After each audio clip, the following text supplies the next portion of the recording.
His name, Darwin. His type, rhesus macaque. His status, illegal. Escaped from a car into the parking lot, then inside. And now being held as an illegal exotic pet. But experts say while he may seem cute now, Darwin will evolve into a wild animal. The little guy didn't get to do any shopping though. He was soon cornered by security guards.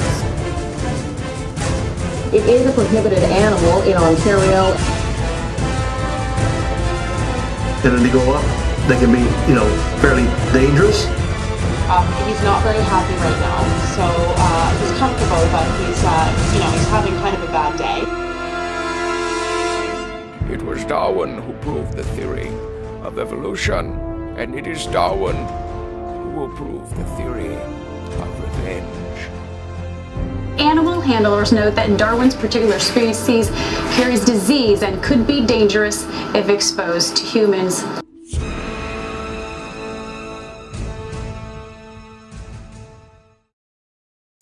Bang!